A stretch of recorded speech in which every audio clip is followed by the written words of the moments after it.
Telangana assembly ఎన్నికల్లో విజయం సాధించి అధికారాన్ని అందుకున్న కాంగ్రెస్ గ్రేటర్ హైదరాబాద్లో మాత్రం ప్రభావం చూపలేకపోయింది. ఈ నేపథ్యంలో లోక్సభ ఎన్నికలలోపే గ్రేటర్లో పార్టీని బలోపేతం చేయడంపై PCC chief CM Revanth Reddy దృష్టి పెట్టారు.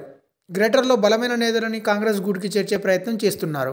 ఫలితంగా గ్రేటర్ నుంచి రేవంత్ రెడ్డి మర్యాదపూర్వకంగా భేటీల సంఖ్య పెరిగిపోతుంది. కాంగ్రెస్ పార్టీకి గ్రేటర్ పరిధిలో బలోపేతం కావడం అత్యంత ముఖ్యం. బీఆర్ఎస్ పార్టీలో ప్రాధాన్యం లభించిన నేతలంతా ఇప్పుడు కాంగ్రెస్లో చేరాలని నిర్ణయించుకుంటున్నారు. సబితా ఇంద్రారెడ్డి కోసం సీటు త్యాగం చేసిన మాజీ ఎమ్మెల్యే తీగల కృష్ణారెడ్డి సీఎం రేవంత్ రెడ్డిని కలిశారు. ఆయన కాంగ్రెస్ పార్టీలో చేరడం ఖాయమే. తీగల కృష్ణారెడ్డి బాటలోనే రంగారెడ్డి జిల్లాకు చెందిన పలువురు నేతలు పయనించనున్నారు.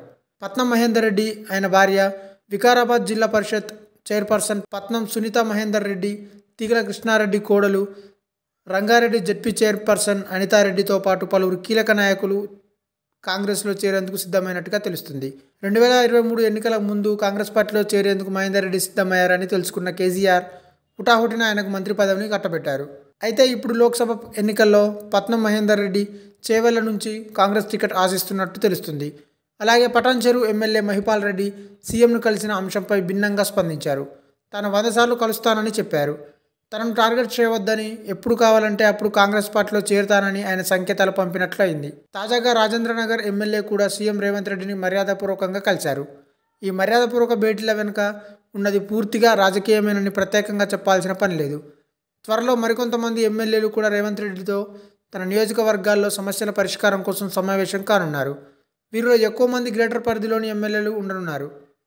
బీఆర్ఎస్ పార్టీ మొదటిసారిగా అధికారంలోకి వచ్చినప్పుడు గ్రేటర్ పరిధిలో కనీసం పోటీ చేసే పరిస్థితి కూడా లేదు. 2014లో బీఆర్ఎస్ మొదటిసారి అధికారంలోకి రాకముందు జరిగిన గ్రేటర్ హైదరాబాద్ ఎన్నికల్లో అభ్యర్థులు లేక పోటీ చేయలేకపోయారు. కానీ తెలంగాణ ఏర్పడిన తర్వాత, ప్రభుత్వాన్ని స్థాపించిన తర్వాత బాగా బలపడింది.